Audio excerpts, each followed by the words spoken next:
이진우의 손에 잡히는 경제.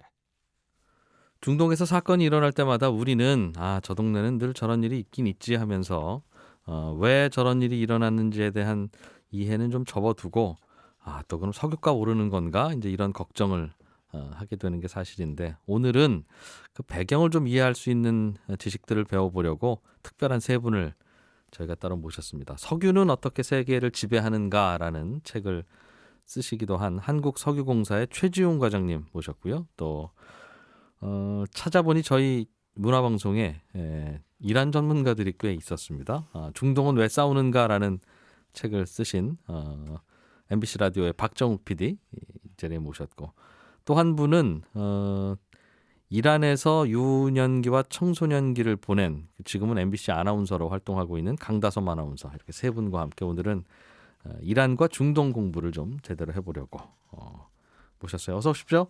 네, 안녕하세요. 네. 강다솜 아나운서는 이란에 꽤 오래 사셨더군요. 네, 맞습니다. 제가 초등학교 한 3학년부터 고등학교 1학년까지 이란에서 지내다 왔습니다. 왜 가출을 이란으로 했어요? 왜? 아빠가 이제 거기에 건설업에 발령일하셔가지고 그래서 거기서 일하시느라고 저는 따라갔죠. 온 가족이? 네, 온 가족이 모두 함께. 그런데 초등학교부터 고등학생 될 때까지. 맞아요. 처음에 갈 때는 3년만 있다 오자 이랬어요. 예. 그래서 친구들한테 나 3년만 있다가 올게, 이란으로 가 이랬는데 그 3년이 또 3년이 늘어나고 이렇게 된 거예요. 그 건설이 늦어지면서. 예상보다 길어지면서. 네. 그래도 너무 길어졌는데요? 많이 길어졌죠. 그 사이에 중동에서도 무슨 일을 벌어진 것도 다 영향을 줬을 것이고. 영향을 줬을 것이고 예. 또 여러 가지가 안 맞았던 것도 있었던 것 같아요. 저는 자세히 모르지만 그래서 그게 굉장히 오래 걸렸어요. 생각보다. 그럼 이란에 계시다가 한국에 돌아온 건 몇 년쯤이에요? 제가 2003년에 돌아왔어요. 그럼 그 무렵에 이란에 대해서 실제로 느끼셨겠네요. 그렇죠. 그리고 제가 그 뒤에도 이란을 출장으로 2번 정도 다녀왔거든요. 그러면 9.11 테러가 발생했을 때 이란에 있었겠네요? 맞아요. 저 그거 그 CNN 방송으로 실시간 라이브로 다 봤거든요. 집에서. 네. 근데 그날이 저희 과외 선생님이 저 영어 과외 해주러 오신 날이었는데 그날 과외 안 받았죠. 그거 본다고. 근데 엄청난 이슈였어요. 그게 뭐 모든 전 세계에서 이슈였겠지만 네. 그 일이 일어난 직후에 부모님의 대화가 굉장히 많아졌었어요. 어린 저의 모습을 봤을 때는. 이제 논의하실 게 많았던 거겠죠. 걱정들을 하게 되고. 네. 그리고 악의 축으로 이제 됐잖아요. 그 이후에. 그래서 친구들이 많이 떠나갔어요. 한국에서 부른 거예요. 한국에서 부른 거예요. 이란에 있는. 위험하니까 있지 마라. 네. 그래서 많이 돌아갔던 것 같아요. 그래서 박정욱 저희도 돌아가나? 이랬는데 안 돌아갔어요. 그때. 그래서 오래 남아 계셨군요. 맞습니다. 박 PD님, 이게 9.11 테러하고 이란하고는 직접 관계는 없는 사건이었잖아요. 그렇죠. 그런데도 왜 이란에서는 그렇게 불안해하고 그랬을까요? 그 당시의 상황이 어때요? 그건 사실 이제 조금 그 앞에서부터 얘기를 하면 이란은 80년대 내내를 거의 전쟁으로 보냈거든요. 이제 79년도에 혁명이 일어나고 80년대에는 이란 이라크 전쟁이 있었고, 그러니까 이제 90년대는 전후 재건 사업을 하는 게 지상 과제였습니다. 그래서 뭐 지금 보수파 개혁파로 나누지만 그것과 상관없이 누가 당시 집권을 하고 있던 나라를 재건해서 좀 국민들을 잘 먹고 살게 하는 게 아주 급선무였고, 그것을 하자면 미국으로부터 가해지고 있는 경제 제재나 뭐 이런 것들, 그러니까 대미 관계를 갖다가 다시 좀 조금은 부드럽게 바꿀 필요성이 대두가 되고 있었어요. 그 당시에 9.11 테러 전후로 해서 전의 상황이죠. 그래서 사이가 좋지는 않았는데 이미 우리는 알고 있듯이 79년도서부터 81년까지 미 대사관 점거 인질 사건이 있었고, 그래서 이란 내에서는 어떻게 하면은 이제 미국과 관계를 개선할까에 대한 논의들이 있었고, 사이가 나쁜 건 그 이전에 충분히 나빴고 있었고, 근데 개선하려는 움직임이 있었던 상황이었는데 당시 이제 하타미 대통령이라고 네. 지금 이제 개혁바르 평가를 받죠. 하타미 대통령은 개혁이라기보다는 좀 이제 개방파에 있다고 얘기를 하는 게 편한데 미국과 이란의 안 좋은 사이를 그쵸. 좀 그걸 풀어보려는. 좀 개방을 하고 그러려면 이제 미국과의 관계 개선이 가장 급선무기 때문에 네. 이란으로선 9.11 테러가 일어났을 때 하타미 대통령이 의외로 그 미국 희생자들에 대한 애도를 표합니다. 그리고 이제 미국하고 관계 개선을 하려는 게 하타미의 어떻게 보면 중요한 과제였는데 뭐 우리는 기억하듯이 당시 미국 공화당 정부는 이란, 이라크, 북한을 악의 축으로 묶어서 다시 발표를 하거든요. 그 당시 그러니까 부시 이제 대통령이 예, 그랬죠. 그렇죠. 그래서 하타미 대통령이 하려던 어떤 그런 개혁과 개방에 좌절되죠. 그러니까 미국이 받아주질 않는 상황이었고요. 네. 물론 그 내부 국내에서도 이것저것 개혁을 하려고 하는데 사실은 아무 상관이 없이 정확하게는 9.11 테러하고 이라크도 별 상관이 없어요. 그냥 그 끝까 대량 살상무기가 있다는 이유로 침공을 했으나 끝내 그 어떤 증거는 밝혀지지 않았거든요. 그러니까 아무튼 미국이 어떻게 보면은 세계 전략의 일부로 이란이 그냥 악의 축으로 묶였던 게 더 이후에 힘들어지는 어떤 그런 결과를 가지고 왔죠. 그럼 이란과 미국은 꽤 오래전부터도 계속 사이는 안 좋았고 네. 9.11 테러 전후로 이란에서는 뭔가 관계 개선을 노력하려는 움직임이 있었으나 테러 이후에 다시 미국이 별 근거도 없이 이란을 함께 악의 축으로 묶는 바람에 그 이후에도 계속 사이가 안 좋은 네, 그런 그렇죠. 상황인가 봐요. 네, 근거가 없다는 건 이제 조금 조심스럽긴 한데, 네. 뭐 하기야 미국으로서는 미국이 어떤 정보를 갖고 있는지 뭐 모르니까. 분명히 이란이 어떤 테러 지원을 하고 있다, 뭐 이런 근거들을 대긴 했으나 9.11 테러와 그 직접적인 관련이 있었던 것은 아니다. 그렇군요. 저희 친구들도 그런 얘기 했었어요. 우리는 왜? 이런 거 있잖아요. 우리는 왜 거기에 갑자기 끼는지 이렇게 왜 악의 축? 이런 얘기를 많이 들었었어요. 그래서 저는 이제 어리니까 뭔가 모종의 관계가 있지 않을까? 우리는 모르는? 근데 다들 어리둥절했던 건 맞아요. 이란인들은 기본적으로 반미 감정을 갖고 있지는 않아요. 우리나라 사람들은 겉으로 드러내지는 않지만 기본적으로 뭐 반일 감정 갖고 있는 경우도 있고. 근데 이란 감정이 사람들 경우에는 이제 반미 감정을 갖고 있는 사람도 있겠지만 없는 사람도 굉장히 많아요. 우리가 이란 하면은 모두가 미국을 싫어할 거야라고 생각하고 가장 유명한 그림이 있어요. 이란을 비출 때 언론에서 항상 그 건물 앞에서 리포팅을 해요. 어떤 건물이냐면 그 건물 한 벽면이 미국의 국기가 그 별은 해골로 그려져 있고요. 네. 그리고 그 줄무늬는 미사일이 떨어지는 모습으로 표현되어 있는 그런 건물이거든요. 네. 항상 그 건물 앞에서 모든 포스팅을 해요. 이란의 상징처럼 돼버렸네요. 네. 근데 사실 이란 사람들 중에는 그 건물이 거기 있는 걸 모르는 사람도 많을 거예요. 미디어가 만들어낸 그렇죠. 과도한 과장이다. 네, 제 주변의 친구들한테도 물어보면 혹시 너네 부모님은 미국을 싫어하시니? 라고 많이 물어봤는데 젊은 친구들 중에서는 이제 미국을 좋아하는 친구들도 많고 아무래도 이제 중년이나 이제 노년의 분들은 미국을 싫어하지 않을까라고 물어보면 외국에서 활동하는 친구들이라서 그런지 몰라도 우리가 왜 미국을 싫어해? 우린 미국 좋아해. 이거는 거버먼트의 문제지 우리의 문제가 아니라고 생각해. 우린 그냥 피해보고 있어. 라고 얘기하는 사람들도 굉장히 많습니다. 그렇군요. 네. 최 과장님, 미국과 이란은 그러면 왜 그 당시에 미국은 그렇게 이란을 악의 축으로 묶고? 네, 근데 근본적으로 두 나라가 이제 그 서로를 악으로 규정하고 있습니다. 그러니까 이란의 경우는 79년 이란 혁명으로 반미 이슬람 국가로 돌아서면서 그때 당시 이제 미국을 사탄, 악마로 규정하면서 어떤 나라의 정체성이 그때 확립이 됐고요. 미국도 2001년 부시 행정부에서 이제 강경 보수 인사들, 그러니까 네오콘이라 불리는 뭐 딕 체니 부통령, 럼즈펠트 등이 이제 요직에 자리를 하면서 이란을 이라크, 북한과 함께 테러를 지원하고 대량 살상 무기를 보유한다는 이유로 악의 축으로 규정을 하는데요.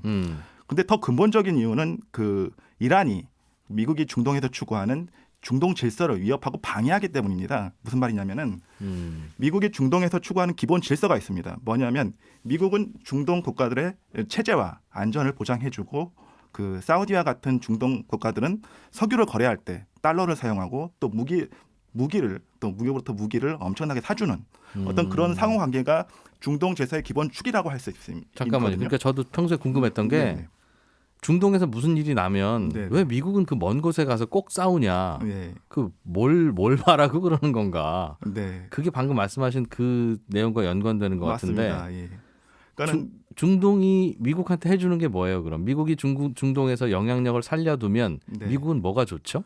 일단은 이 사우디라고 하는 나라 근데 중동에 뭐가 제일 중요한 거냐면 중동에 석유가 난다는 것인데요. 예. 석유가 난다는 것은 물론 지금은 미국이 뭐 사우디를 제치고 세계 최대의 산유국이 됐다고 합니다만은 중요한 것은 미국의 석유는 내수용입니다. 네. 그리고 사우디의 석유는 수출용이라는 거죠. 그럼 미국이 사우디 석유도 수입해 가요?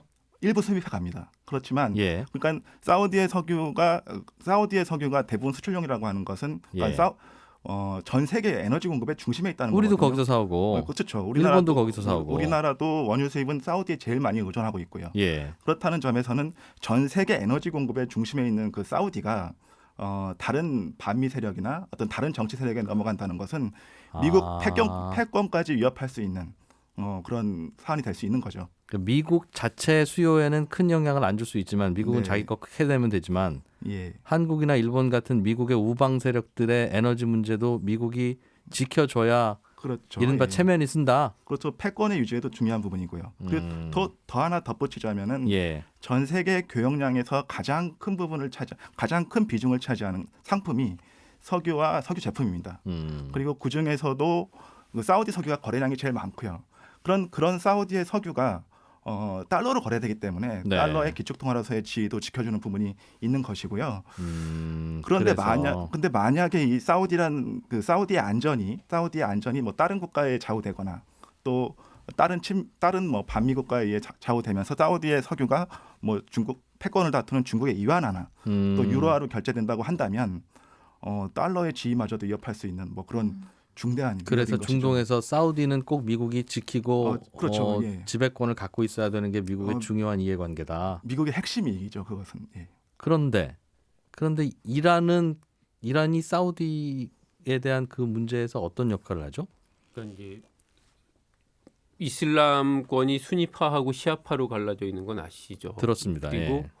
그 둘은 역사적으로 되게 오랫동안 사이가 나빴습니다. 네. 그러니까 뭐 교리가 달라서 단순히 그런 게 아니라 사실은 어떤 어디나 그런데요. 그 한정된 자원을 가지고 누군가가 그것을 차지해서 쓰다 보면은 파벌이 생기고 거기서 경쟁이 일어나는데 수니파와 시아파라는 것으로 경쟁이 일어났어요.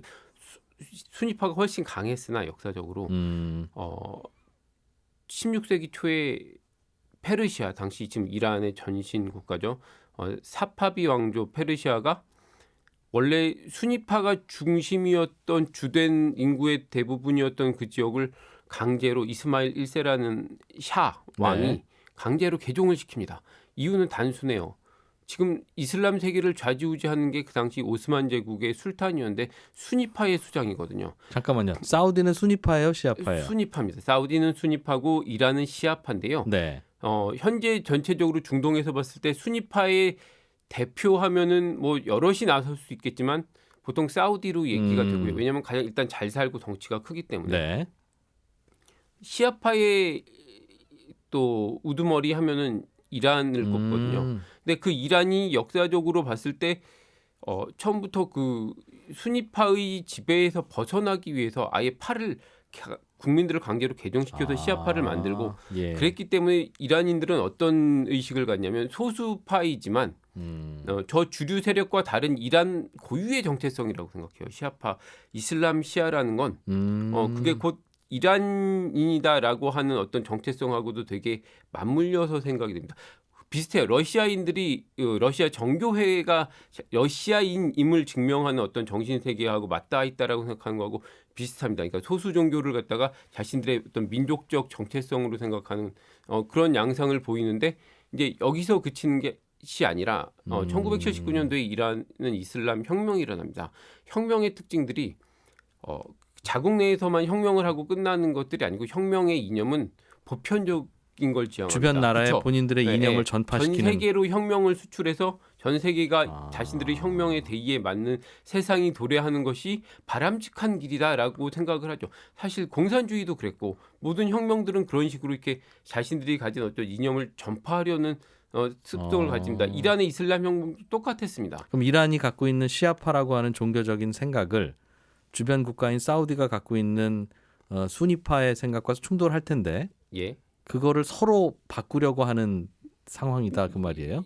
그러니까 그죠. 근데 혁명을 한다라고 내세우고 뭔가를 한다고 그래서 실질적으로 그것이 그러니까 이런 거죠. 북한도 그런 게 있을 거예요. 사회주의적인 이념이 있을 거고 이것으로 뭐 한반도를 갖다가 어떻게 하겠다라는 자신들의 내세우는 캐치프레이즈가 분명히 있을 거예요. 그리고 거기에 따라서 하는 그런 캐치프레이즈가 있으니까 내부에서 해야 되는 활동들이 있을 거고. 네. 그런데 실제로 그러고 있느냐는 조금 다른 문제예요. 실제로 그게 어떤 영향을 그러니까 북한이 핵 개발을 하는 것이 자신들이 내세우는 사회주의적인 이념을 달성하기 위해서냐 아니면 그냥 본인들의 생존을 위해서냐 이건 다른 보기 따라 다른 네. 것인데 이란도 비슷한 거죠. 어떠한 그들이 이 대외적인 활동을 하고 어떤 군사적인 행동을 하고 아니면 어떤 다른 무장 조직들을 지원해서 그들이 어떤 테러를 하거나 하는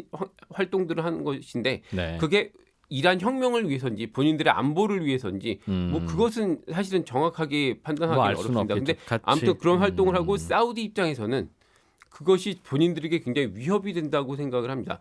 사우디는 기존부터 계속 주변 국가들에게 위협을 당한다고 생각했어요. 이집트가 중동을 좌우하던 시절이 있습니다. 50년대, 60년대 그 아랍 민족주의가 일어났을 때 그때 아랍 민족주의는 뭐냐? 쉽게 말하면 정체가 국가의 정치적인 체제가 공화정입니다. 대통령을 뽑고 그다음에 국민들이 뭐 독재 국가였지만 결과적으로는 공화정입니다. 왕을 끌어내리는 체제죠. 그렇죠. 예. 사우디는 왕정이었거든요. 그때 공화정을 지지하던 사람들의 눈에는 왕정은 되게 낡은 걸로 보였어요. 그러니까 그런 이념들이 전파되면은 사우디 왕가에서 어떻게 생각하냐면 우리 내부 국민들도 이런 시각을 가지면 우리가 불안정해진다라고 생각하죠. 그런 게 전파되지 않기를 바라겠죠. 그러니까 이집트가 밀어주던 아랍 민족주의에 반대되는 활동을 당시는 사우디는 했죠. 반대로 이슬람 근본주의를 지원했습니다.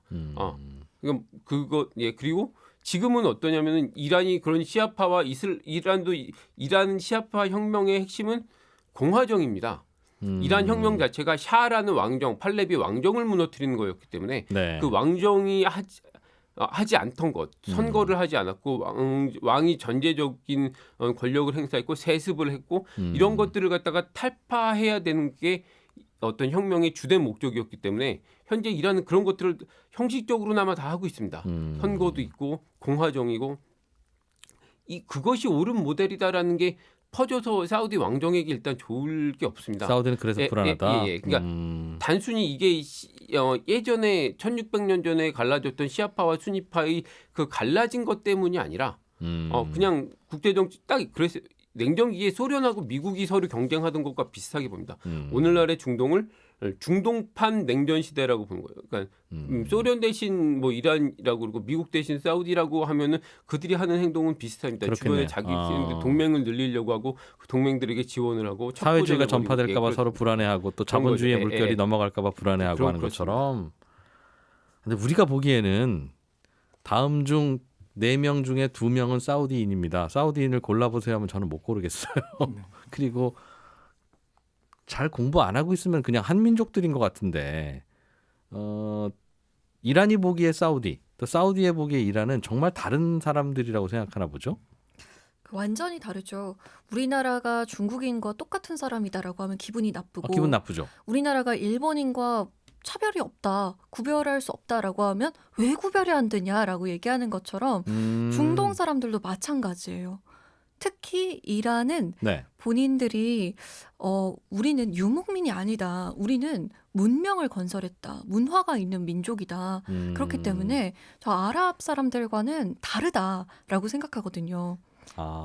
오랑캐 취급하는군요. 네, 약간 그런 느낌이죠. 이란은 거슬러 올라가면 뭔데요? 이란은 아리아족이라고 하나요?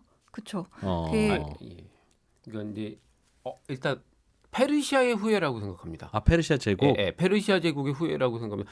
페르시아 제국의 근거지가 거기 있었고요. 더 넓었지만 페르시아 제국은 오늘날 이란보다 그 언어가 일단은 페르시아어입니다. 그들이 쓰는 언어가 사우디 중동 지역하고 또 달라요? 예, 예. 거긴 아랍어를 쓰고. 예, 아랍어, 예. 네. 아예 계통이 다른 유럽어에 가까운 게 지금 이란이 쓰는 언어고요. 예. 그래서 아랍어는 전혀 다른 아, 계통의 전혀 다르고. 언어입니다. 역사도 다르고. 예, 역사도 다르고. 사우디는 돌아다니면서 저 낙타나 기르고 하는 민족이라고 이란은 생각할 거고. 그러니까 이란은 그런 거죠. 어. 페르시아 제국이었잖아. 이런 느낌이에요. 이란 사람들은 거기에 대해서 자부심도 많이 갖고. 엄청나죠. 자부심이 어. 엄청납니다. 그래요. 네. 페르시안 그 문화라고 딱 얘기했을 때 음. 페르세폴리스 봐. 엄청나지 않아? 우리 거- 거였어. 우리가 했어. 이런 느낌이 정말 자부심이 막 요즘 말로 뿜뿜뿜 이런 느낌이에요. 온 몸에서. 실제로 현재 이란 사람들이 고대 페르시아 제국, 네. 이게 아케메네스 왕조의 혈통적인 후예라고 보기는 좀 어려워요. 왜 그러냐면 워낙 거기 유목민족들이 많이 지나다니는 길이고 그래서 일단 튀르크인들, 뭐 아제르바이잔, 뭐 아르메니아, 뭐 등등등 그 주변에 수많은 유목민들이 그곳에 거쳐가거나 그곳에 막 흘러들어서 살고 그러면서 섞였습니다. 예. 그리고 일단 그래서 기존에 원래 있었던 그 페르시아인과 튀르크인들이 기본적으로 섞인 형태라고 봐야 돼. 오늘날에는. 그래서 네네. 유전학적으로는 꽤 먼데 페르시아인들이 가지고 있는 자부심은 뭐냐? 어떤 유목민들이 와도 언어를 페르시아어를 쓰고 페르시아인이라는 정체성을 갖게 돼. 뭐랑 비슷하냐면 중국의 한족이랑 비슷합니다. 혹시라도 누가 우리를 침범하더라도 우리 문화에 그들은 동화된다. 예. 그러니까 문화적인 자부심이 있는 거죠. 우리는 저 유목민족들보다 훨씬 우월한 문명을 건설한 사람들이다. 아, 그러니 기본적으로 사이도 안 좋을 수밖에 없겠네요. 서로 자, 아랍인들은 우리가 이슬람이라는 종교를 만들었고 이슬람 제국을 만들어서 전 세계 이슬람을 퍼뜨린 건 우리다라는 우월성이 있죠. 그러니까 네. 절대 우월성에서 서로 자부심에서 뒤처지지 않는 두 민족이 계속 경쟁하고 있는 상황이라고. 아까 강다솜 아나운서 얘기했던 페르사폴리스? 네, 페르세폴리스. 그게 저 그리스의 아크로폴리스 같은 그런 그 뭔가 도시였나 봐요. 그게 엄청난 궁이었는데요. 네. 그게 검정색 돌로 아주 크게 만들어진 궁전이었어요. 고대 페르시아 제국의 수도와 그때 그 제국의 황제가 살던 곳의 유적입니다. 네, 근데 제가 가봤을 때 정말 고개를 이렇게 젖혀야 볼 수 있을 정도로 높아요? 엄청 큰 돌이 있어요. 검정색 돌이. 근데 그게 기둥밖에 안 된대요. 다 무너져서 다 무너져서.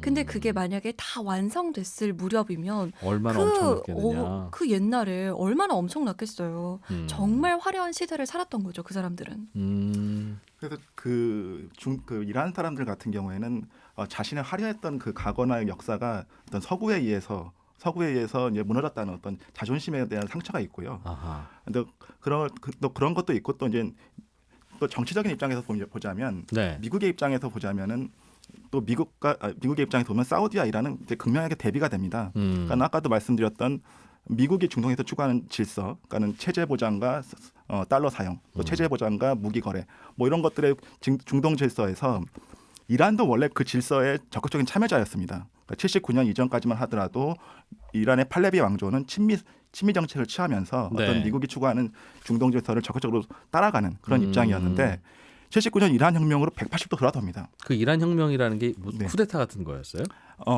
당시에 이젠 그 팔레비 왕조가 사실은 미국, 영국에 의해서 어떤 친미, 그런 친서방 또 예. 친서구 정책을 취하면서 이제 그 서구화 정책을 취합니다. 이란 국민들이 싫어했겠군요. 예, 그러니까 이슬람의 예. 정체성을 강하게 가진 그 입장에서는 받아들일 수 없는 거죠. 자존심이 강한 그 이란인의 입장에서는 받아들일 수 없는. 네. 거기에다가 이제 초인플레이션이 발생하면서 또 민생고도 살기도 발생하니까는 어려워지고. 이제 국민들 사이에서 이제 뭐 말 그대로 혁명이었네요. 혁명이 그래서. 일어난 거죠. 근데 이제 문제는 그 혁명으로 이란만 돌아서면 상관이 없습니다. 이란만 돌아서면은 그나마 또 모르겠어요. 근데 이란만 반미로 돌아서면 이란만 반미로 돌아서면 모르겠지만 아까도 말씀드렸듯이 혁명에는 확산성이 있고 이제 수출하려는 그런 속성이 있기 때문에 이란 혁명이 일어난 직후에 이제 그 모델을 인근의 이라크나 사우디로 수출하려고 합니다. 그렇다고 하는 것은 미국이 추구하는 중동 질서의 근간을 흔드는 것이기 때문에 네. 뭐 미국의 입장에서는 받아들일 수 없는 거죠. 근데, 아까 이란하고 사우디는 서로 사실상 다른 나라다. 우리가 네. 보기에나 비슷하지. 예, 그러면 언어도 다르다고 했는데 네. 이란은 페르시아어 쓰면 이란 주변에 이란 편인 나라들도 있을 거 아니겠어요? 말씀하신 그 확산이 두려워진다고 하는 게. 그러니까 가장 크게는 종파 간의 대립인데 근데 음. 민족적은 다르지만은 네. 이란은 시아파의 맹주국이고 사우디는 이제 수니파의 맹주국으로서 중동에서 이제 곳곳에 일어나는 분쟁들, 뭐 시리아, 레바논, 뭐 이라크, 예멘 등에서 일어나는 분쟁들이 좀 이렇게 복잡한 성격이지만 기본적으로 종파 간 대결 성격이 가지고 있습니다. 언어 달라요? 그러니까 시아파, 아니요. 그러니까 이제 간단하게 설명을 드리면 수니파가? 이란은 역사적으로 오래된 나라이기 때문에 그냥 이란은 이란이에요. 예. 전체 한 덩어리로 봐도 무방합니다. 거의. 근데 다른 데는 역사적으로 만들어진 게 아니라 20세기에 강대국들이 선을 그어서 만들었거든요. 그래서 그 안에 사는 사람들은 자기가 그 강대국이 그어놓은 선 안에 살아야 하는 이유와 어떤 당연성에 대해서 납득하지 못합니다. 어떤 나라가 그래요? 이라크가 대표적이고요.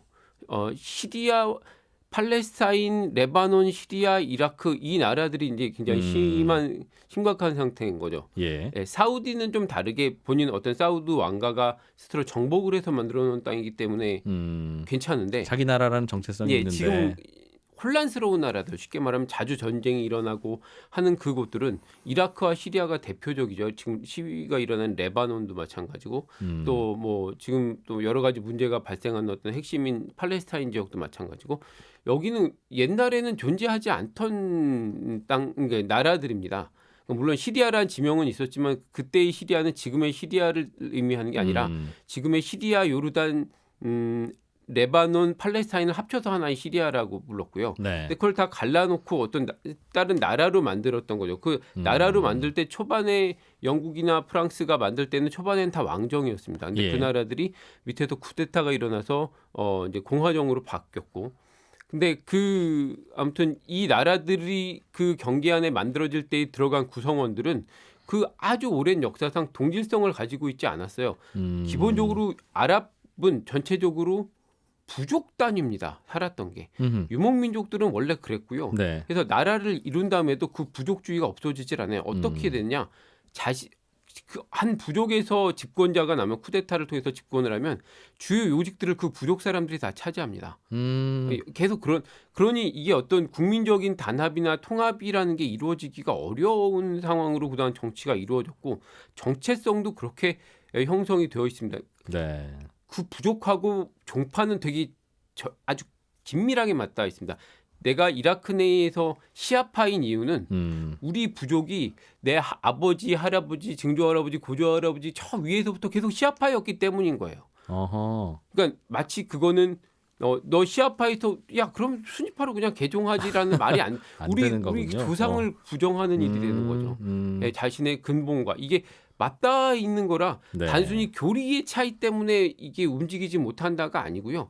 그냥 태어난 그 자체에 민족이 다르다고 보는 게 편하겠네요. 예. 그런데 그게 한 국가를 이루도록 만들어 놓으니 그들이 서로 예전에 싸우는. 같이 살아본 적도 없고 되게 한 종파나 일부 부족이 전체를 강하게 억누르고 지배하는 독재 국가가 사담 후세인처럼 만들어지거나 아니면 시리아 지금 알-아사드 정부처럼 아니면 지금 이제 전쟁 이후에 이라크나 레바논처럼 여러 종파나 부족들이 타협을 해서 권력을 나눠 먹는 형태의 정부가 세워집니다. 네. 그러니까 우리나라처럼 그냥 국민들이 몰아서 이번에는 이쪽 정당과 후보가 잘할 것 같은 이쪽에 표를 많이 몰아주자 해갖고 그 정부가 전체 국정을 장악하고 뭐 이렇게 가고 그 다음엔 또 잘못하면 옮기고 하는 것이 아니라 국민들이 어떻게 투표를 해도 그러니까 이라크를 예를 들면 이라크는 가장 실권자인 총리는 항상 그냥 시아파에서 합니다. 그게 정해져 있어요. 나름대로 그 내부의 정치권 내부에서 네. 룰이 정해져 있어요. 그리고 국무총리나 대통령 둘 중에 하나는 쿠르드족이 하고요. 나머지 하나를 수니파가 합니다. 네. 그리고 장관들이나 이런 것도 그 각각의 그 여러 종파들에 맞춰서 배분해 준 거예요. 근데 그 종파라는 게 결국은 예를 정교회도 있고 무슨 심지어 카톨릭도 있고 드루즈파도 있고 이 사람들이 다 뭐냐? 그 부족이 그런 거예요. 그 부족의 정체성이기 때문에 부족별로 약간 그 부족에 할당을 하는 거예요. 네. 그러니까 이런 정치를 하다 보니 어떤 근본적인 개혁을 할 수가 없죠. 왜냐하면은 각각의 이해관계가 다른 부족들이 모여서 자신의 몫을 조금씩 요구를 하기 때문에 그것을 맞춰서 타협하다 보면 그냥 그 정권에 참여한 사람들끼리만 나눠 먹는 구조로 현재는 이라크 전쟁 이후에 이라크는 그렇게 굴러가고 있었고, 근데 이란은 좀 다르게 오랫동안 한 단위로 그 정체성이 형성된 데라 한 나라였으니까. 그렇죠. 예. 미국이 침공했을 때 이라크를 딱 때리니까 이라크는 바로 쪼개졌거든요. 집권하던 사담 후세인을 따르던 수니파가는 저항을 했지만 시아파나 쿠르드 쪽은 미국하고 손을 바로 잡았어요. 나라가 쉽게 깨질 수 있는 구조인데 이란은 다른 나라라는 겁니다. 한 덩어리로 봐도 무방한 정체성이 굉장히 강력한 네. 거대한 단위죠. 그리고 사우디와는 그 지역에서는 경쟁을 하고 있고 그래서 있고. 그 각각의 부족 단위로 있다는 건 이런 의미도 됩니다. 이라크의 시아파는 네. 나는 이라크인이야 혹은 아랍인이야라는 정체성도 한쪽에 있지만 우리 부족 대대로 조상 대대로 시아파였어. 그렇기 때문에 시아파로서 우리를 도와주는 이란하고는 손을 잡을 수 있으되 그동안 우리 시아파를 억눌렀던 저쪽 수니파 세력하고는 거리를 둬야 돼. 한 아랍인이지만 그러니까 아랍인이라는 어떤 그 연대 의식보다 네.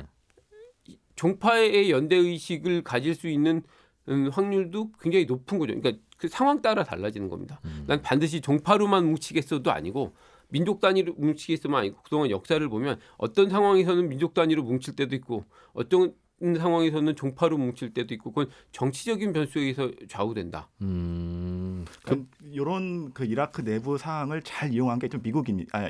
이란입니다. 그러니까 그러니까 미국 같은 경우에 2003년 이라크전을 통해서 전쟁이라는 수단을 통해서 이라크를 점령해서 친미 정부를 수립하고 좀 이라크를 안정화함으로써 이란을 봉쇄하고 사우디를 보호하려는 어떤 그런 의도를 가지고 전쟁을 수행했는데 그게 뜻대로 잘 안 됐단 말이에요. 그게 이제 이라크라는 나라 자체가 하나의 정체성을 가진 나라가 아니라 이라크를 도와준 게 그럼 사우디를 역시 보호하기 위한 목적이었다는 큰 목적 중에 하나라고 볼 수 있고요. 근데 그런 상황에서 이제 이라크 내에서 점령은 쉽게 했지만 바그다드를 불과 20여일 만에 쉽게 점령은 했지만은 미국이 그 뒤로 2003년부터 2011년까지 통제가 되지 않으면서 무려 미군 전사자 수가 4천여 명 가까이 발생하는 또 전쟁 비용도 900조 원 가까이 들었다고 하는데요. 그러니까 수천 명, 수백조 원의 비용을 들었음에도 불구하고 이라크를 의도대로 통제하지 못한 상황에서 이제 솔레이마니 암살 같은 사건도 발생하게 된 것인데요. 근데 이제 그 중요한 것은 시아파 민병대 세력이 있습니다. 이 시아파 민병대 세력이 솔레이만의 통제를 받고 있으면서 이제 이라크를 끊임없이 괴롭혔다는 거. 그런 점에서 이제 미국과 이란이 더 사이가 나빠지는 어떤 계기가 됐다고 볼 수 있죠. 알겠어요. 그러니까 미국하고 이란이 왜 사이 안 좋은지는 정리가 된 것 같아요. 미국은 사우디를 보호해야 되는데 여러 이유로 사우디와 이란이 근본적으로 사이가 안 좋은 두 나라다 보니까 미국하고도 사이가 안 좋아진 역사가 있다. 는 것까지는 이해가 되는데 이번에 사건이 왜 이라크와 연결돼서 발생했는지 이라크에서 벌어진 일이잖아요. 그거는 잠시 후에 잠깐 광고 듣고 이어가도록 하죠. 손에 잡히는 경제 오늘은 이란 특집으로 석유공사의 최지훈 과장님, MBC의 박정욱 PD, 강다솜 아나운서 세 분과 함께 이란과 중동에 지나온 역사들 배우고 있습니다.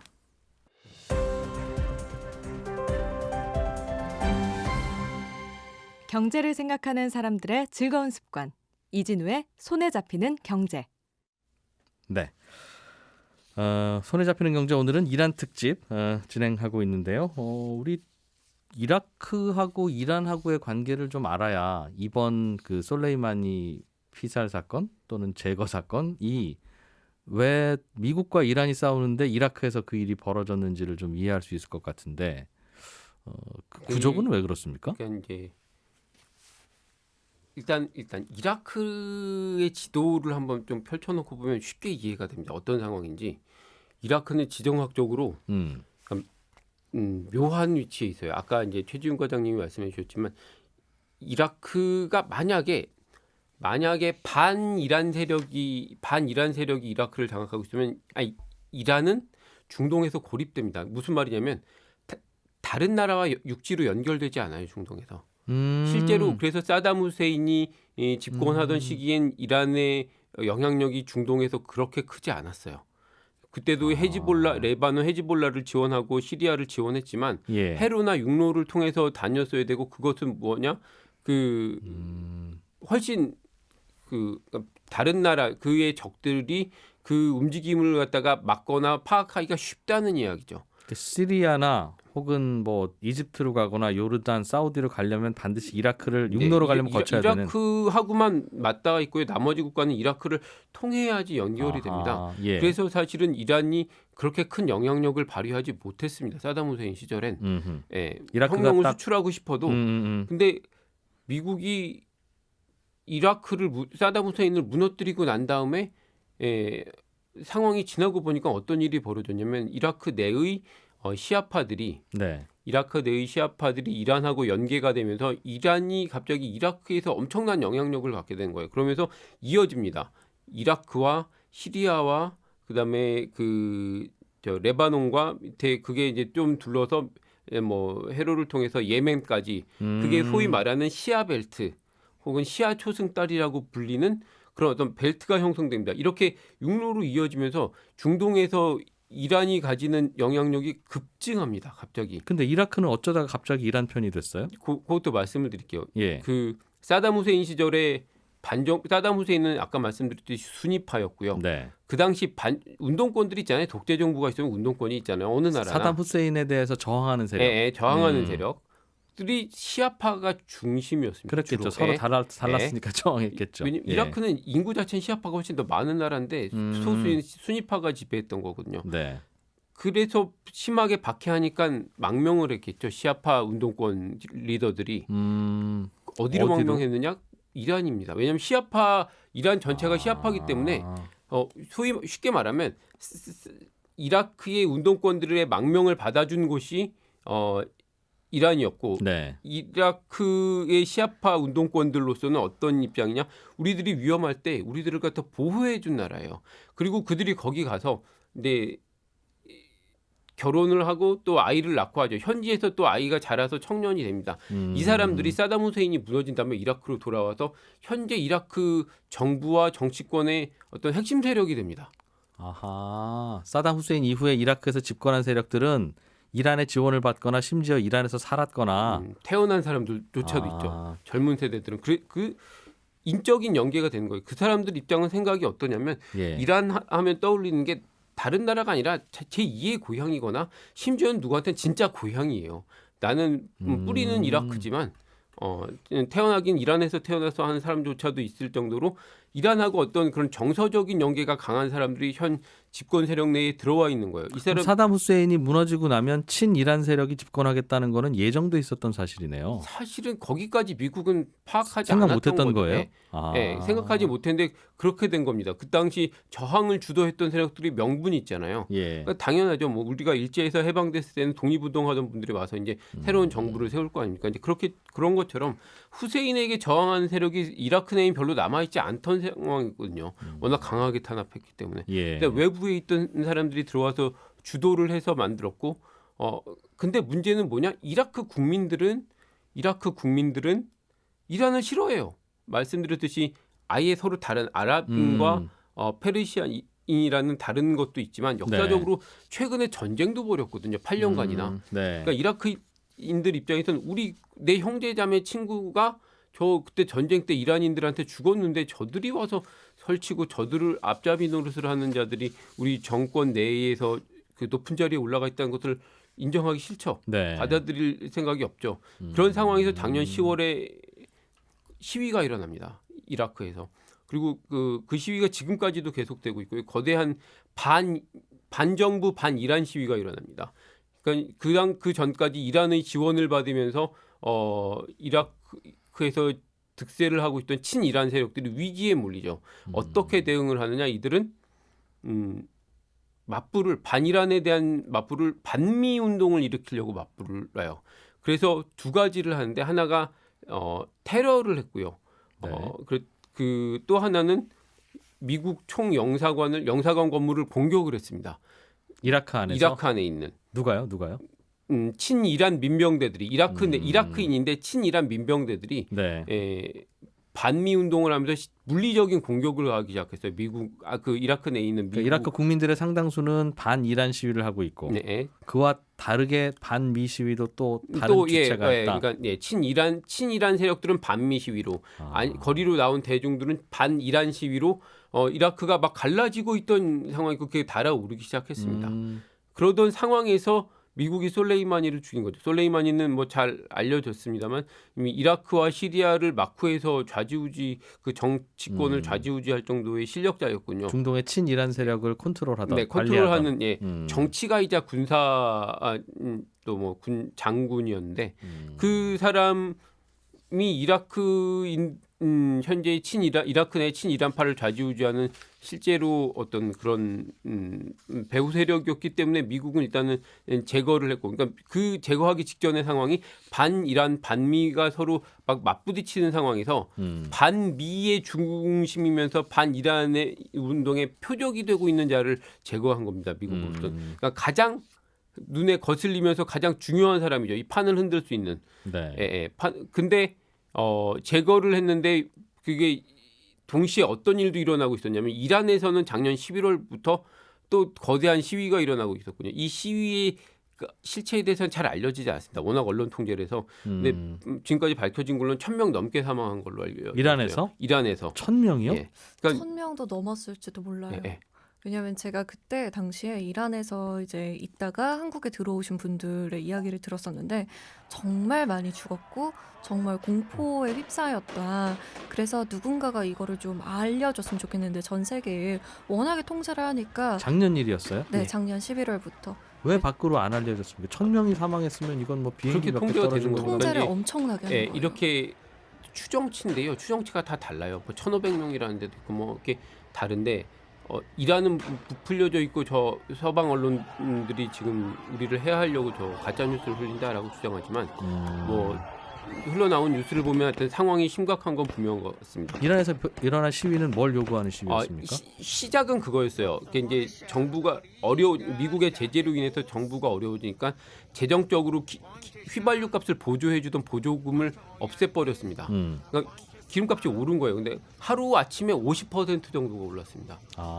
근데 그렇지 않아도 먹고 살기 힘든 이 이제 국민들이 열받은 거죠. 그러니까 민생 문제로 나왔지만 쌓여있던 정치적인 불만까지가 같이 표출되는 거죠. 근데 이것으로 한 열흘 정도를 인터넷과 휴대폰을 먹통을 만들었어요. 이란에서 서로 연락하면서 그 시위가 조직될까봐 그 정도로 상황이 그 먹통을 만들어놓고.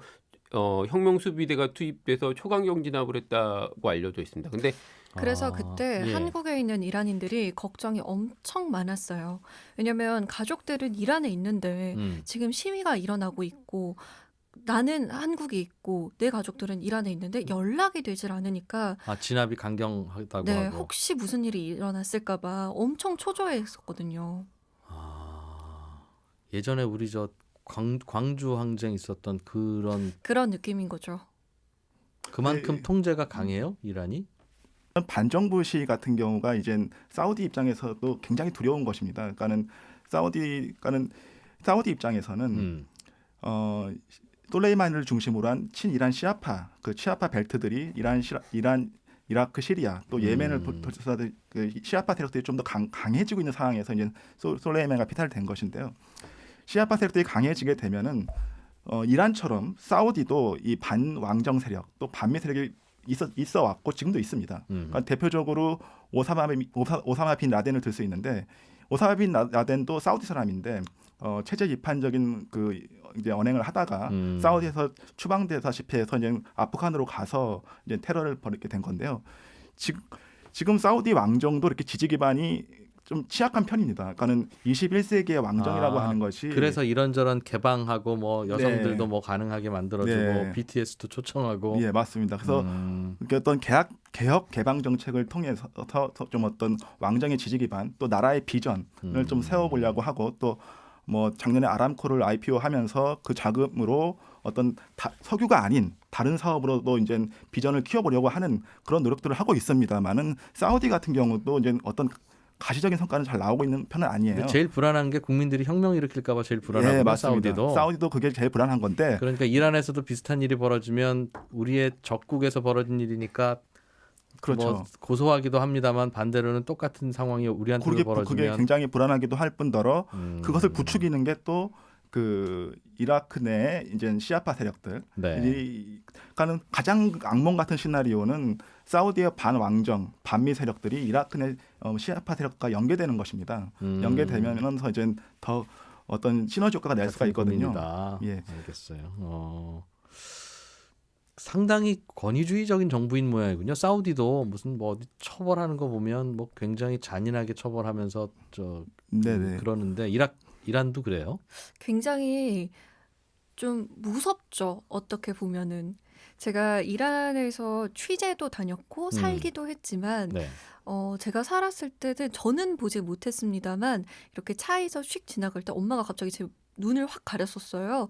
그래서 무슨 일인가 했는데 나중에 보니까 교수형을 광장에서 진행한 거예요. 근데 그 광장에 포크레인을 두고 이렇게 사람을 매달고 천천히 올린 거예요. 그렇게 해서 사람이 이제 목숨이 끊어지도록. 근데 그럴 때 꼭 가족들도 모여서 보게 하고 다른 사람들에게도 본보기를 보여주는 거죠. 이렇게 처형을 당한다. 잘해라. 라고 하니까 다들 좀 무서워했던 것 같아요. 그리고 제가 취재를 다니면서 뭐 이란에 대해서 어떻게 생각하느냐, 요즘 어떠냐 이런 거 물어보잖아요. 그러면 그때는 다 자유롭게 얘기해요. 사실 히잡이라고 하는 이렇게 머리를 가리고 이런 것도 불편할 때도 있다 이런 얘기도 하고 사실 자기도 이거 벗고 돌아다니면 훨씬 패션에도 좋고 이러지 않느냐 이런 얘기도 하지만 네. 결국 다 연락이 와요. 그거 삭제해달라고. 자신이 이제 정부가 추구하는 방향과 다른 이야기를 했다면 그 얘기를 꼭 삭제해달라고 요청하더라고요. 나중에 후환이 두려우니. 혹시 모르니까. 그리고 저도 그때 한 가족을 인터뷰했었는데 네. 한 여자분이 좀 이렇게 대범하게 얘기를 하셨어요. 정부가 별로 신경을 안 쓰는 것 같다. 민생에 대해서 자기들 배만 불리는 것 같다. 네. 그리고 이것에 대해서 많은 대학생들이 굉장히 불만을 가지고 있다. 나도 그렇다라고 얘기했는데 그때 계속 아버님이 그 여성분을 계속 찌르는 게 보였거든요. 저는. 그래서 저렇게 얘기해도 될까? 저도 걱정이 되는 거예요. 근데 결국엔 전화가 오셨어요. 그 아버님이 삭제해달라고. 지워달라고. 네. 그 얘기는 안 나가는 것이 우리 모두에게 좋겠다. 만약에 그 얘기 낸다면 정말 정식으로 항의를 하겠고 다 지워달라고. 우리 가족이 인터뷰한 사실조차 다 지워달라. 이렇게 얘기를 했었거든요. 그러니까 그만큼 두려움이 있는 거예요. 어떻게 우리도 뭐 20, 될지 30년 모른다. 전에 비슷한 상황이어서 대강 짐작은 맞습니다. 저는 가네요. 근데 예. 이게 굉장히 답답하고 이 사람들이 얼마나 억눌려 사는지 정말 여실히 느꼈던 부분이 언제였냐면 제가 국제학교를 다녔기 때문에 네. 다시 갔었어요. 이렇게 취재하고 학교에? 잠깐 틈이 나서 내 모교니까 어떻게 바뀌었나 선생님들은 계시나 하고 갔어요. 그래서 반가우니까 야 이게 아직도 있어 이러면서 사진도 촬영하고 이랬단 말이에요. 근데 옆에서 선생님이 아유 그래 다솜아 네가 이렇게 컸구나 하면서 사진 촬영도 다 흔쾌히 해줬었어요. 근데 제가 너 근데 어떻게 왔니? 라고 물어봤을 때 나 근데 다큐멘터리 촬영하러 온 거야 라고 네. 하니까 다큐? 언론에서 왔어? 이러면서 갑자기 싹 바뀌는 거예요. 그래서 선생님 저 여기 출신인다. 내가 뭐 이거 좀 찍는다고 뭐 문제가 되겠느냐 했더니 다 지우라고. 핸드폰 내놓으라고. 그래서 싹 지웠거든요. 그래서 제가 찍은 사진 뭐가 있었나? 뭐 전경? 이런 거. 그 내부를 절대 취재를 못하게 그런데도 하더라고요. 불구하고. 예. 아니 내가 아무 데도 안 쓸 거다. 나 못 믿냐. 이랬더니 너를 어떻게 믿냐. 너 언론에서 왔다며. 이렇게 해서 저 정말 섭섭했거든요. 근데 이란 사람들은 전반적으로 좀 딱딱하고 사무적인 편이에요?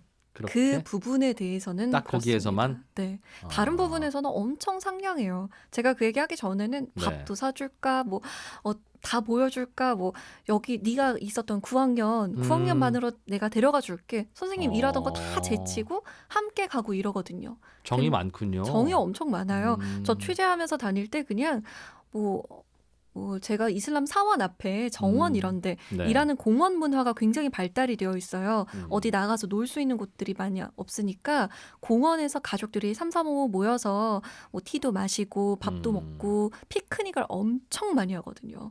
그래서 제가 이제 피크닉하고 있는 가족들 뭐 취재하고 안녕하세요. 저는 네. 어디서 왔는데요. 뭐 이란 문화에 대해서 취재하고 있어요. 뭐 차이는 어떤가요? 이러면 그럼 차이를 드셔야죠. 앉으세요. 그래서 즉석에서 초대해서 밥도 나눠주고 과일도 주고 차도 주고 다 그래요.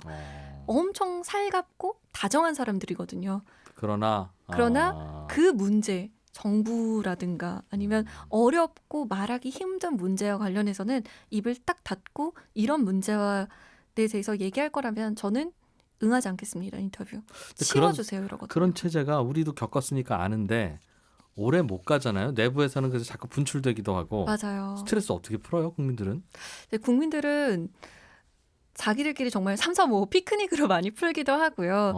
요즘 젊은 친구들은 이제 SNS를 통해서 그런 해시태그 움직임도 많이 해요. 그 히잡 벗기 운동 이런 것도 많이 했거든요. 그래도 벗고 다니면 안 되나요? 안 되죠. 절대 안 돼요. 히잡을 벗으면요. 어느 순간 종교 경찰이 옵니다. 아하. 그래서 너 지금 뭐 하는 짓이야? 당장 써. 라고 하거나 정말 운이 안 좋은 경우엔 연행돼 가요. 그래서 태형을 받기도 하거든요. 그래서 아주 조심해야 돼요. 근데 이제 젊은이들 사이에서 SNS에 한때 해시태그 제가 정확한 명칭은 기억이 안 나는데 해시태그로 이제 히잡 벗기 운동을 해가지고 그 스트리트 한가운데서 도로 한가운데서 벗거나 거리 한가운데서 잠깐 벗었다가 다시 쓰거나 이런 걸 영상으로 촬영해서 아이고. 올렸었어요.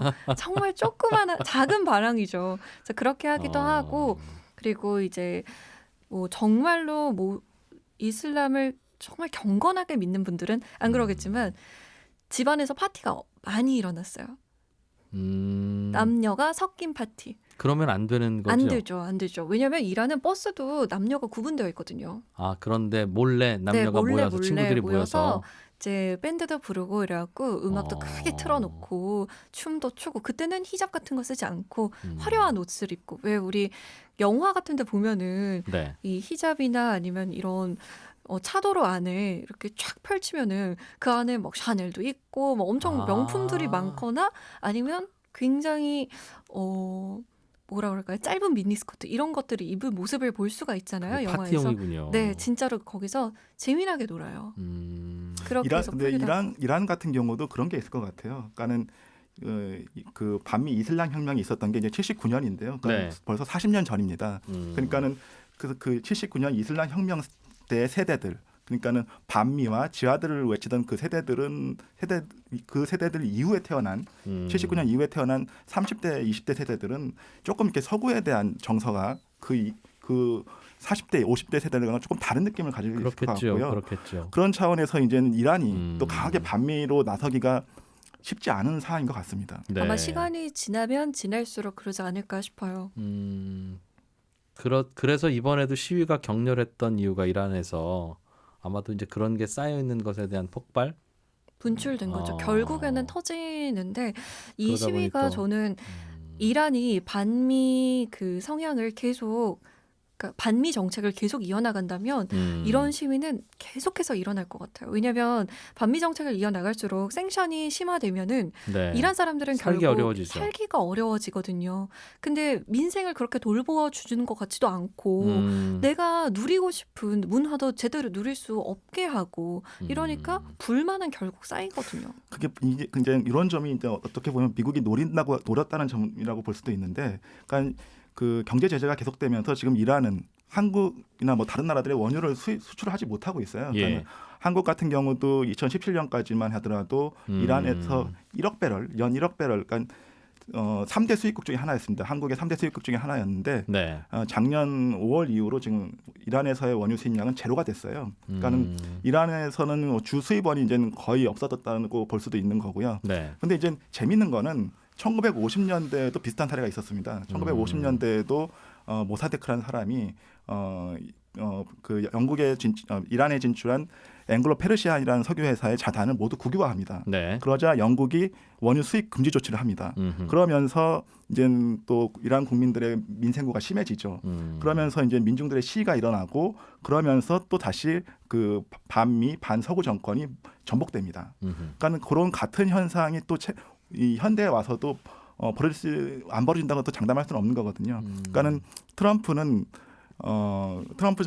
대통령은 그러니까 이란의 강한 제재를 통해서 이란의 정권을 바꾸고 싶을 수도 있을 것이다. 그럴 수도 있고 내부적인 형질을 변화시킬 수도 있을 것이고요. 다른 정권 들어오면 또 다시 네. 친미가 될 수도 있으니. 네, 맞습니다. 뭐 그런 걸 노릴 수도 있지 않나 생각됩니다. 네, 그럼- 이제 한마디만 좀 덧붙이자면 이제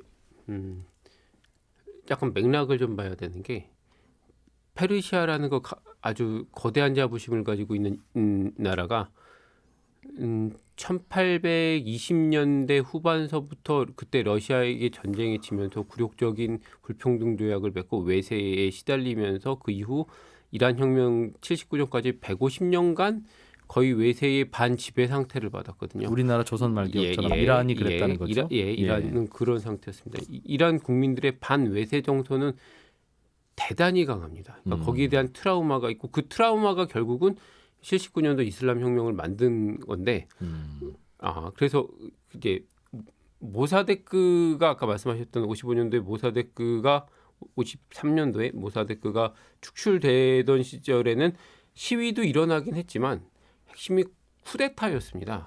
그 쿠데타를 갖다가 영국과 미국이 지원을 했고요. 서방이 개입한 거죠.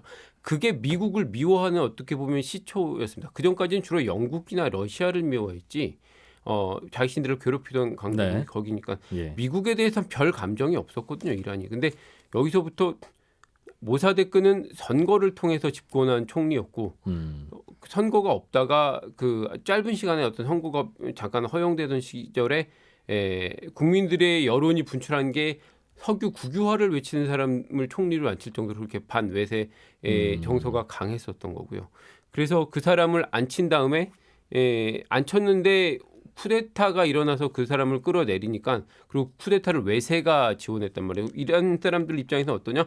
우리가 뽑은 지도자를 외세가 와서 저 개입해서 끌어내렸고 그 다음에 다시 왕정으로 복귀한 팔라비 왕정은 다시 외세 수능적인 형태로 가거든요. 국유화됐던 게 그걸 다시 몫이 나가는 거죠. 네. 그렇게 그런 고 관점으로 흐름을 보다 보면 현재 트럼프가 어떤 이란의 시위에 대해서 지지 성명을 보내는 것 자체가 자꾸 이라크 정부에서는 이걸 지금 미국이 제국주의자들 서방이 개입한다. 뒤에서 이 시위를 갖다가 후원하고 뭔가 걔네들이 조직하는 시위다라는 식으로 몰고 가는 게 그럼에도 불구하고 시위는 일어날 거라고 보지만 어떤 사람들에겐 이란 내에서 외세의 개입을 떠올리면서 멈칫하게 만드는 효과가 있는 거죠.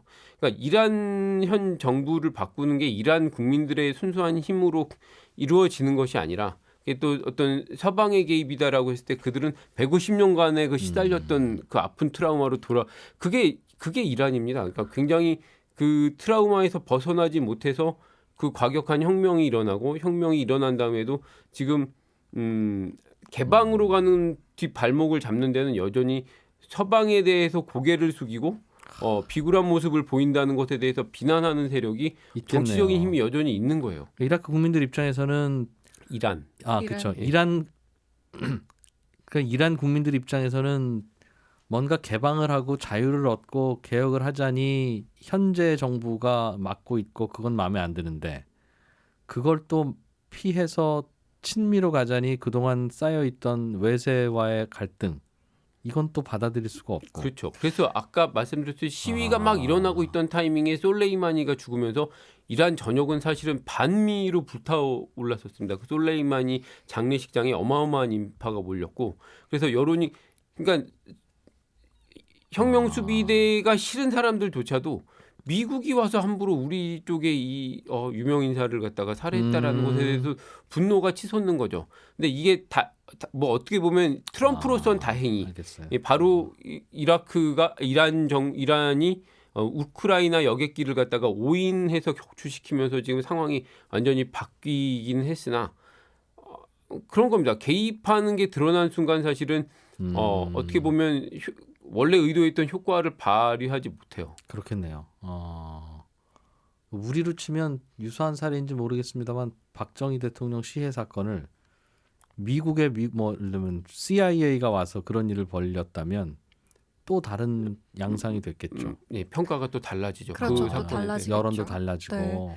근데 아마 이란에서 좀 중년 정도는 반미 감정이 확 불타오를 수 있으나 그 이후 나이 든 분들 그 전에 어린 친구들 네. 입장에서는 미국의 도움을 받아서라도 여기를 벗어나고 싶은 사람들도 굉장히 많아지고 있는 것 같아요. 그들은 외세에 대한 그런 게 뭐 교과서로나 배우지 그렇죠. 특별하게 몸으로 느끼지 못했을 테니. 네, 엄마 아빠에게서 전해 들은 이야기거나 이렇겠지만 외세도 싫겠지만 물론 네.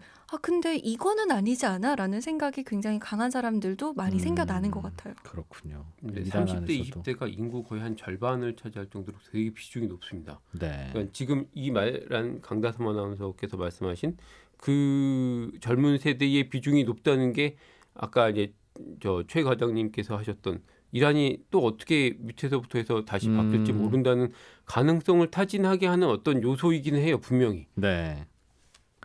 알겠습니다. 술레이마니를 이번에 제거한 미국은 그러니까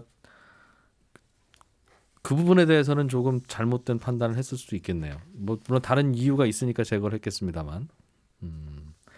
우리가 중동에서 이런 일이 벌어지면 이제는 왜 벌어졌는지 스토리는 이해가 됐어요. 그런데 대개는 우리가 걱정하는 건 저 나라 국민들 어떡하나 이런 걱정도 하지만 이러다가 유가가 올라가면 어쩌지? 저러다가 이란이 호르무즈 해협을 또 막기 시작하면 이거 큰일인데 이런 생각도 같이 하게 되는데 그런 가능성은 별로 없다는 진단들이 더 많이 나오더군요. 요즘엔. 왜 그렇게 바뀌었죠? 일단 그 지금 유가를 결정하는 중요한 요소는 이란의 이제 향후 대응일 것 같은데요. 네. 그러니까 이란이 지금 미국과의 갈등을 더 증폭시켜서 어떤 내부적인 결속을 깨하는 방법이 있을 것이고 네. 아니면은 또 이제 미국과 유화책을 쓰면서 미국과 이제 친미적인 방향으로 나가면서 제재를 좀 풀어보는 방향이 있는데 그 방향에 따라서 이제 유가 방향이 결정될 것 같습니다. 근데 이제 호르무즈 해협 같은 경우에는 그걸 봉쇄하기가 쉽지 않은 게 거기로 이제 드나드는 원유가 이제 전 세계 수입 우리나라도 거기서 70%를 들여온다고 예. 하는데요.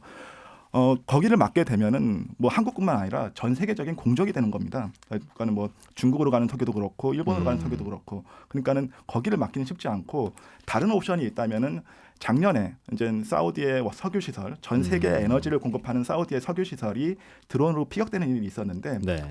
이란으로서는 보여준 것이죠. 이제 이란으로서는 우리 이런 옵션도 있다라는 걸 이제 보여준 게 됐는데 어떤 그런 옵션으로 이제 미국과의 긴장 관계를 높이면서 내부적인 결속을 깨할 수도 있을 것 같은데요. 이란이 예를 들면 사우디 정유 시설을 폭파하든가 하는 것을 해서 유가를 끌어올리면 이란이 얻는 건 뭐예요? 이란으로 없는 것은 자, 이 사우디 같은 경우는 사우디라는 중요한 나라의 석유 시설, 그러니까 하루에 1,000만 배럴씩 나가는 그 석유 시설을 드론 한 방으로 하루 절반으로 줄였다 우리가. 그렇다고 하는 것은 이 사우디의 사우디의 안전이 미국의 핵심 이익인데 우리는 그걸 위협할 수 있다라는 것을 일종의 시위다. 증명했던 것이고 그런 상징적인 의미가 있습니다. 그러면 그걸 좀 더 강하게 해서 호르무즈 해협을 막는 일도 하지 않겠어요? 공적이 되는 건 다음 일이고. 네, 그럴 수도 있는데 박수 받겠나 뭐 생각해서.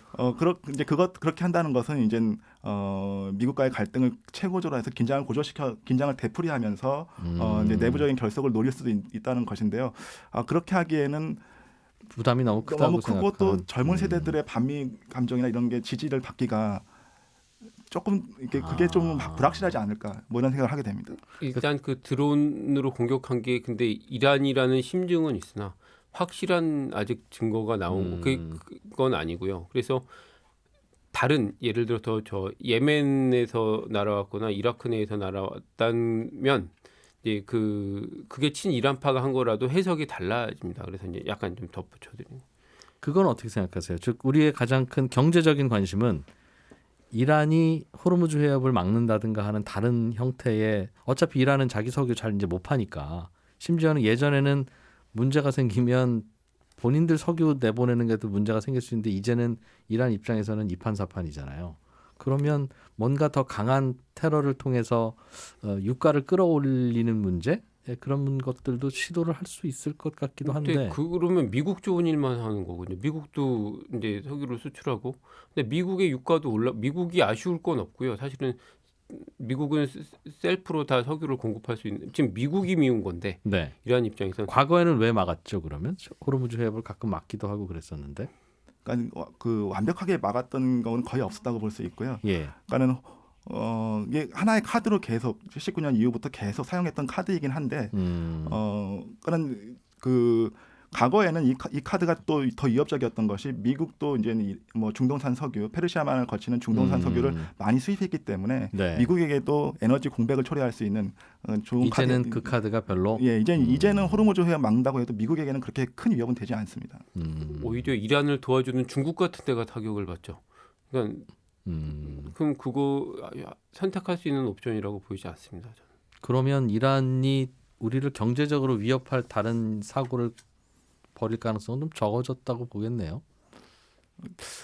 근데 이란 최고 지도자나 대통령의 선택이 어떻게 될지는 참 불확실한 것 같아요. 그러니까 그런데 그 과정에서 젊은 층들의 개방의 욕구. 예. 그런데 또 한편으로는 이 경제 제재가 계속되는 한 이란으로서도 어떻게든 돌파구를 마련해야 되거든요. 그러니까는 근데 지금으로서는 그 방향이 어떻게 될지는 좀 일단 올해 2월에 이란에 총선이 있고요. 내년엔 대선이 있습니다. 어느 나라나 선거를 앞두면 네. 집권을 원하는 세력 정부는 뭔가를 해야 되거든요. 근데 보수 세력이 워낙 인기가 없기 때문에 근데 단기간에 지금 미국하고 트럼프랑 타협해서 경제 제재를 풀 방법은 마땅치 않고, 그러면 사실은 이제 아까 솔레이마니가 죽은 다음에 이란 내부 여론이 반미로 잠시라도 확 불타올랐던 것 같이 그런 효과를 유도하기 위해서 모험을 할 가능성도 없지는 않다고 봅니다. 이제 뭐 이렇게 합리적으로 생각하면 아니겠지만 단기적으로 선거를 앞두고 뭔가 이렇게 표심을 자극하기 위한 아무튼 그런 위험도 있겠죠. 여전히 존재는 합니다. 그래서 결국은 정권을 유지하는 게 가장 큰 목적일 테니 그 누구라도 정권이 위협받는다 싶으면 다른 쪽으로 시선을 돌리고 싶겠죠. 이란에 있는 친구들은 어떻게 해요, 강다솜 아나운서? 그분들이 어떻게 활동하느냐, 그분들이 어떤 마음을 갖느냐가 듣고 보니까 그게 유가에도 영향을 주고 네. 우리나라 경제에도 영향을 주네요. 그러니까 우리가 그냥 어쩌나 뭐 왜 소식이 없어 이렇게 받아들일 일만은 아닌 것 같은데요. 네, 제 친구들이라고 하는 저의 직접적인 친구들은 이제 다 이란을 떠났어요. 그러니까 이란이 지금 겪고 있는 문제 중에 하나가 정말 우수한 자원들이 자꾸 이란을 떠난다는 거예요. 인력 자원들이. 권위주의 정부가 계속 답답하기도 이어지니까. 하고 여기서는 더 이상 배울 수 있는 환경이 못 된다라고 생각도 들어서 많은 사람들이 자꾸만 나가려고 하거든요. 그래서 제 친구들도 이란에서 지금 있는 사람은 거의 없고 네. 다 유럽 아니면 미국으로 떠났어요. 그리고 제가 저희 지인들이 남아있는 분들은 거의 제 친구들의 어머님, 아버님들이시죠. 그래서 사실 시위가 있다는 소식이 들려올 때마다 마음이 굉장히 무겁고, 왜냐하면 우리 5.18이나 이런 시위들을 겪어봐서 알지만 정말 시위 앞에서 진행하는 사람들이 크게 다치지만 그냥 지나가던 사람도 다치거든요. 그렇죠. 그냥 슈퍼에 가던 사람, 장 보러 가던 사람, 그냥 출근하던 사람도 다치기 마련이기 때문에, 근데 실제로 이란에서의 시위가 그랬다고 하더라고요. 네. 정말 무분별하게 좀 잡아가거나 아니면 좀 격한 진압이 있었다고 했기 때문에 네. 모쪼록 평안했으면 좋겠습니다. 네. 중동에서 벌어지는 사건들에서 늘 항상 핵심적인 위치를 차지하고 있던 이란의 역사, 그리고 현재 경제적인 영향, 미국과의 관계, 또 지나온 이야기들 들어보니까 대강의 이제 퍼즐들은 맞춰지네요. 앞으로 비슷한 일이 벌어지든가 또 어떤 뉴스가 들리면 아마 저희가 걱정하는 정도도 좀 더 심해질 것 같고 이해의 깊이도 더 깊어질 수 있을 것 같고 그렇습니다. 오늘 한국석유공사의 최지훈 과장님 그리고 MBC 라디오의 박정욱 PD, 강다솜 아나운서 세 분과 함께 이란 이야기 나눠봤습니다.